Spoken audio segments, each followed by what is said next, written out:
For those that have been following our channel, you would know that not so long ago, or actually it was a few years ago, I turned our old Rallycross Mini into a stage rally Mini. This video is going to be about 5 things that I wish I'd done differently when I built this car.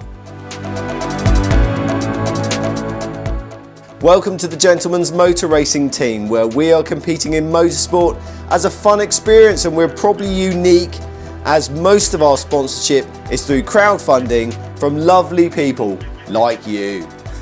Your support, as always, is hugely appreciated. Thank you very much. Okay, let's start off with number 1 is the boot floor. Now, when this Mini was originally converted into a Rallycross Mini, I don't know, back in the 70s, they cut out almost every panel they didn't need, including the rear bulkhead, parcel shelf, and the boot floor was just cut out and a piece of sheet metal put over the, in its place. When I converted it to a rally car, I thought, well, why not just keep it the same? I'm going to put a fuel tank in the back. It will give me more clearance for the rear exhaust box, all sorts of things. Maybe I shouldn't have done that because the domino effect, which we'll talk about in a minute, means that I can't do things that I want to do. So if I was building a rally Mini again, I would definitely keep the standard boot floor. The second thing that I wish I had done differently is the fuel tank. Yep, the fuel tank. Now the fuel tank, whenever you look at a race Mini, they've got a fuel tank in the middle. It looks cool. You'd think, well, it's in the middle of the car, so it's well balanced and everything else. However, it doesn't work for me. We've suffered from fuel starvation on some of the big circuit rally events, for example, Goodwood. Yes, the tank is baffled, but it's not foam filled, so the fuel has a tendency to go to one side or the other. And on some of those big turns, as I say, we've been suffering from fuel starvation. So we've had to be inventive. Mate of mine helped me build a swirl pot that we put in there. But now you look in the boot and it's very complicated. It's all done with AN6 lines, which is great. It looks fantastic, but there's no room for anything else. Big one is I don't have a space to put my spare wheel. As much as I would like to put it behind the back seats in the Rally Mini, there's not really any room. Now I really like to solve this issue by putting a standard fuel tank in the back.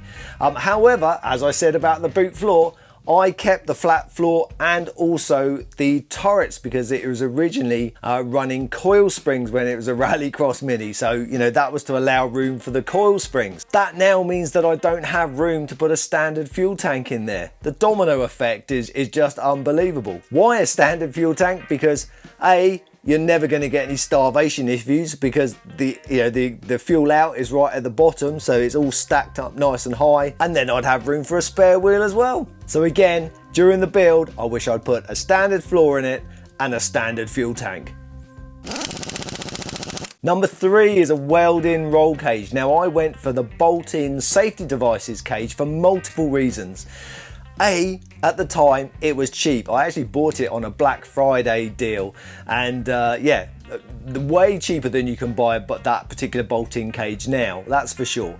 The other thing is that I knew that I could fit it myself. It's not a problem. All I had to do is fit the cage, put the plates in where they're supposed to go, tack weld them in place, drill the holes, take the cage out, seam weld those plates in place, then reinstall the roll cage, bolt it in, job done. If you want to go back through our archives, you can see that there's a couple of videos of where I did that. I wish I'd gone for a welding cage. Now the welding cage means that you actually have slightly more room because you can really pin it against the side of the shell, which means there's more room for the seats, there's more room for all the other bits and pieces. Also, you don't have to worry about the nuts and bolts. I remember when I unboxed that kit for the bolt-in race, I was amazed at how heavy just the nuts and bolts that hold it all together are. Those nuts and bolts, some of them go that way and some of them unfortunately have to go that way, and you have little caps on the end so you don't smash your helmet or anything else. It's okay. There's nothing wrong with it. But I wish I'd gone for a roll cage. It would have given us more room, it would have been tidier and an awful lot lighter. Wiring, number 4 is wiring. Now, I love wiring. It's one of the jobs that out of all of building cars that I love to do. I don't know how many times I've rewired our Mark 1 Mini just because I like doing it. And when I wired the Rally Mini, I was in a turmoil whether to go for a solid state modern wiring system or old school fuses and relays. And in the end, I went for fuses and relays because I like now I'm still on a massive budget, but the idea was that I could fix it, I can modify it, because I've never built a Rally Mini before. I didn't know what I needed and what I didn't need. For most items on the Rally Mini, there is a fuse, and if needed, there's a relay. That's a lot of fuses, a lot of relays, and more importantly, it's an awful lot of wires between all of those things before they even go off to, say, the spotlights or the, you know, the horns and things like that. A modern solid state wiring system is so much more compact, so much lighter. I know the worry for me was that what if it goes wrong? You know, you can't fix it at the side of the stage, but pretty much most cars nowadays run these sort of things and they don't have any issues. These the stuff that motorsport uses, tried and tested. I wish I'd done that. However, would it be period for our 1969 Rally Mini? Maybe not. But that, if I was building another Rally Mini, that's what I would go for. Number 5 is basically keep it simple, Kev. I've obviously watched an awful lot of YouTube, the same as everybody else. Absolutely love Bad Obsession Motorsport.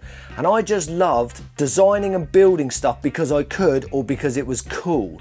However, in hindsight, this is probably what slowed the build down, and it's added a layer of complexity that I now either can't work around or it's very difficult to undo now that I want to change the car. So my advice for anyone building not just a Rally Mini but a rally car in general is just do the bare minimum and do it very well. Like my seat mounting system. So for example, I knew exactly where I wanted my driver's seat to be, so it was like, yeah, perfect, that's very simple. The navigator seat, at the time I didn't know who my navigator was going to be, so I was absolutely paranoid that with the new regulation bolt-in seat frames, or mounts, sorry, that there wouldn't be enough adjustment for, say, a 6'6" person, or down to a, you know, your small person. I don't know what the correct word for that is nowadays. So I incorporated a whole layer of complexity in being able to give me lots of options. However, I've never had to move that seat ever. You know, Catherine has been my navigator from start to finish, but loads of people have sat in it, you know, to see what it's like and have a spin around and gone, and they're fine. There's all sorts of things that I've done, which I say has slowed the bit, it made the build very, very slow, and in some cases, bit like the boot floor, has now just the domino effect for wanting to change stuff in the future has made it very difficult. So the question that you're all asking is, Kev, are you going to change those things in your current Rally Mini? And the answer is maybe, because it all comes down to time and money, doesn't it? However, if I had, say, a spare 1275 GT shell kicking around somewhere and I was going to make that into my ultimate rally car, whoa, yes I would. I would do all of those things. I was going to say and more, but that's wrong, Kevin. So if you actually want to find out what I'm going to be doing, please subscribe, maybe smash that notification bell so you don't miss out. How about becoming a YouTube member or a patron? That is the best way of supporting our little team. And talking about YouTube, the algorithm says that you should be watching this video here. I'm not going to argue against it. So until next time, thank you very much. Ta-ta for now.